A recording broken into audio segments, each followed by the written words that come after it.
The internet and horror, two things that have been and likely always will be popular. I mean, it makes sense, watching anyone, YouTuber or not, scream over a jumble of pixels will practically always be entertaining. Oh, the sounds, I don't like them. The popularity of horror online created the phenomena of creepypastas, which might have to get their own video sometime. If you don't know what creepypastas are, they're basically just poorly photoshopped images with cookie-cutter stories attached to them. But during the 2010s when they were popular, they were the thing. You got Slender Man, Smile Dog, Jeff the Killer. Jane the Killer, sure. I'm Jane the Killer! I'm Jane the Killer! I'm Jane the Killer! However, nearly 10 years later in 2020, after the creepypasta genre was basically dead and buried, we would finally see a resurgence of the phenomenon. They didn't reinvent the wheel by any means, but they did put sirens on it.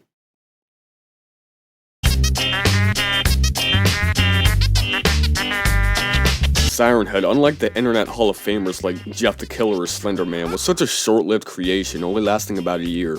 But during its peak, it was everywhere. There were Siren Head stories, Siren Head games, Siren Head songs, which we'll soon get into, and Siren Head merch for all the sickos out there. I like to think COVID had something to do with Siren Head's boom in popularity. I don't have any proof, I just have a feeling. Siren Head was the brainchild of Trevor Henderson, who was known for his own original cryptids such as Cartoon Cat, Bridgeworm, Cartoon Dog, but it's likely that none of these other creations would have become mainstream if it weren't for Siren Head himself. Now, how did Siren Head affect the landscape of YouTube?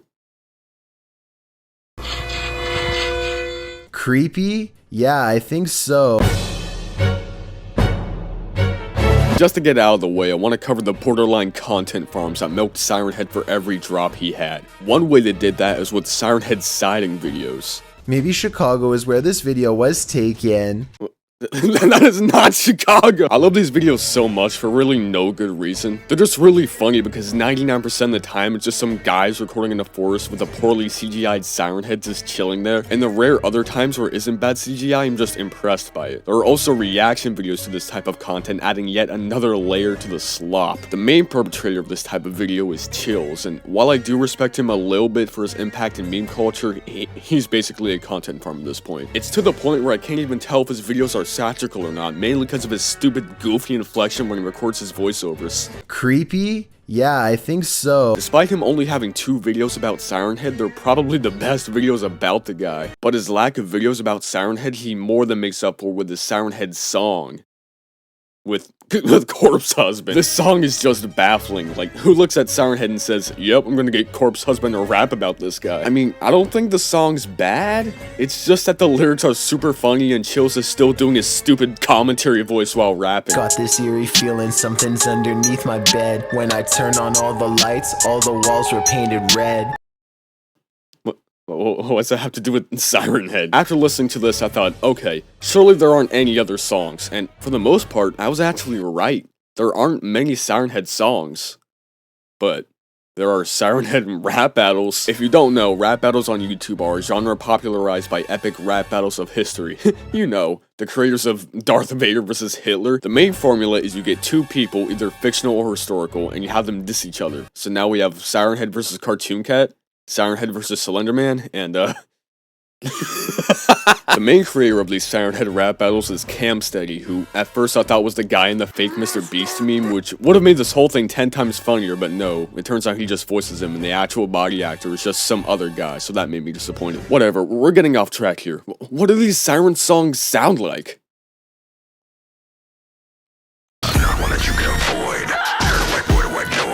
I didn't know what I was expecting, but it wasn't this, that's for sure. I know I shouldn't take it too seriously because it's, you know, Siren Head rap battles, but I just don't like how this sounds. Maybe it's just a cringe factor for me because I'm actually over the age of 10 watching this video, but I don't know.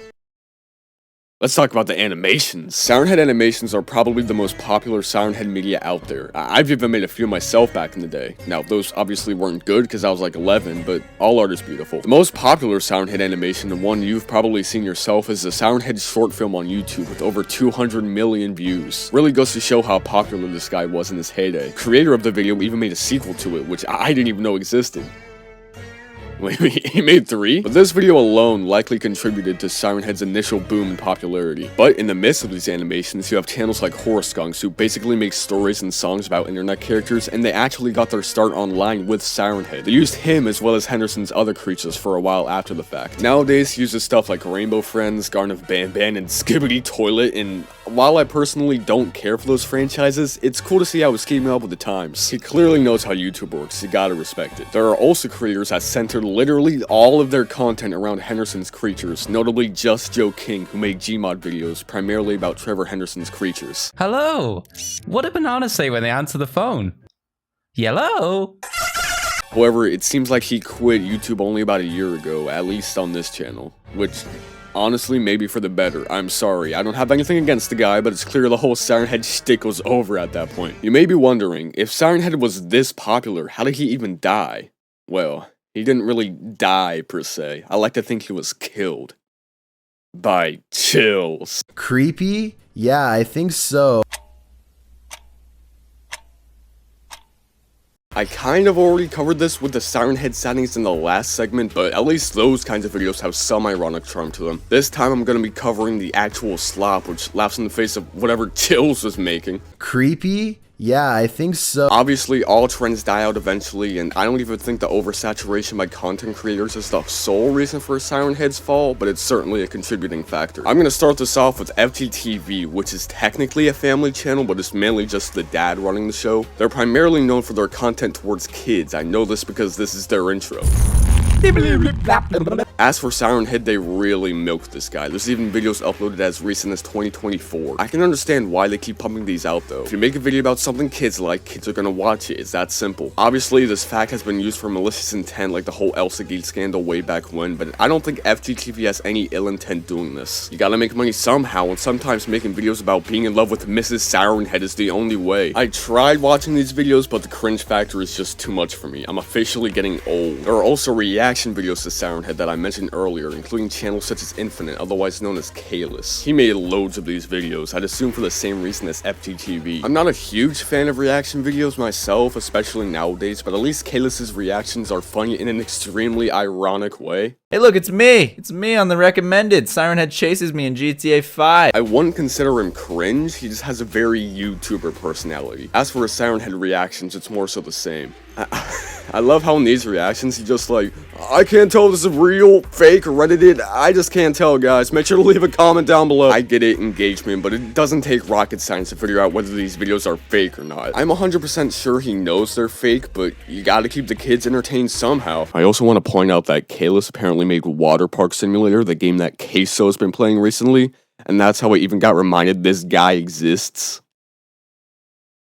Other reactors include Dang Matt Smith. Oh, heck no. With this guy, the cringe factor is more present as he also reacts to Siren Head memes, which are a whole nother can of worms, but this guy does seem more self-aware than Kalis. He even admits knowing that Siren Head is fake. The Siren Head's not proven to be real, but yeah, you know. Matt also pumped these Siren Head videos out like crazy, but I mean, why wouldn't you? Siren Head's the big thing right now. You gotta make money, right? This is basically where Siren Head's story ends. Obviously, there's way more to Siren Head out there, and I really only covered the basics, but that's basically his story. I remember being really into this guy, and really all of Henderson's creations, but of course, all trends die eventually, and Siren Head was no exception. Rest easy, Siren Head. Creepy? Yeah, I think so. Siren Head, Siren Head, Siren Head, Siren